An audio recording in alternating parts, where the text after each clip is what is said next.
네, 안녕하세요. 김수란 노무사입니다. 갑자기 해고 통보를 받았는데 이게 맞는 걸까? 노동위원회에 신고를 하면 보상을 받을 수 있을까? 이런 고민들로 밤잠을 설친 적 있으신가요? 오늘은 부당해고를 당한 분들을 위해서 부당해고 구제 신청부터 신문회의 진행 방식 그리고 주의점까지 한 번에 정리드리려고 합니다. 부당해고 신고를 하려고 하는데 어떻게 진행을 해야 할지 모르겠는 분들이라면 영상 끝까지 시청해주시면 부당해고로 인한 보상을 받는 데 도움이 될 거라고 생각합니다.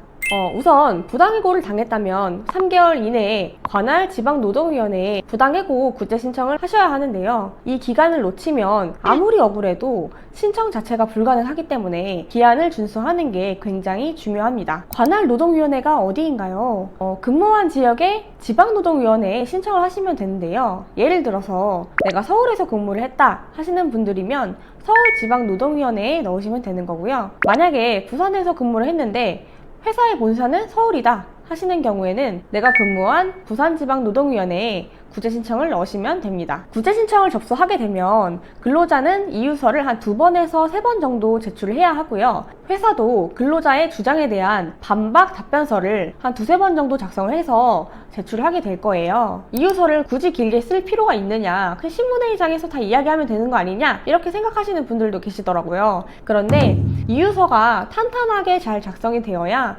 신문회의도 유리한 방향으로 끌고 나갈 수가 있는 거고요. 노동위원회는 근로자가 제출한 이유서를 기반으로 사건을 파악하기 때문에 핵심 쟁점이 제대로 정리가 안 되어 있으면 이길 수 있는 사건이라 하더라도 불리하게 진행될 수 있기 때문에 이유서를 잘 작성하는 게 중요하다고 생각하시면 되겠습니다. 이렇게 이유서 답변서가 오가고 2달 이내에 신문회의가 개최가 되는데요. 신문회의 진행 순서 같은 경우에는 처음에 누가 왔는지 출석 확인을 하고요. 그리고 조사관님께서 사건의 개요 그리고 쟁점에 대해서 설명을 해주십니다. 그리고 공익위원, 사용자위원, 근로자위원 분들께서 직접 근로자와 사업주에게 질문을 해주시고요. 마지막으로 최후 진술을 하고 마무리가 됩니다. 아까 전에 공익위원, 사용자위원, 근로자위원이 있다고 말씀을 드렸잖아요.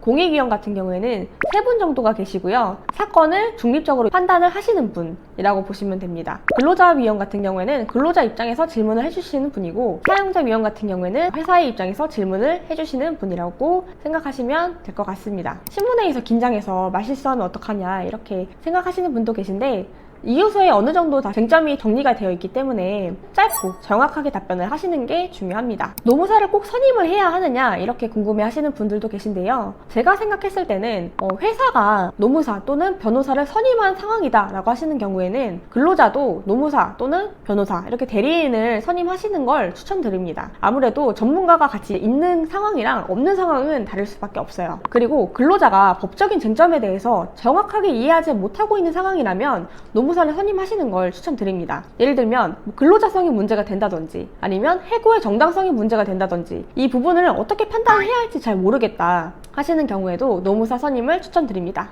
노동위원회 판정 같은 경우에는 신문회의 당일 저녁 8시에 판정 결과를 알 수가 있게 돼요. 다만 판정서가 나오는 데까지는 30일 정도 소요가 된다고 보시면 됩니다. 그리고 지방노동위원회의 판정이 불복하고 싶은 경우에는 중앙노동위원회로 가셔야 되는데요.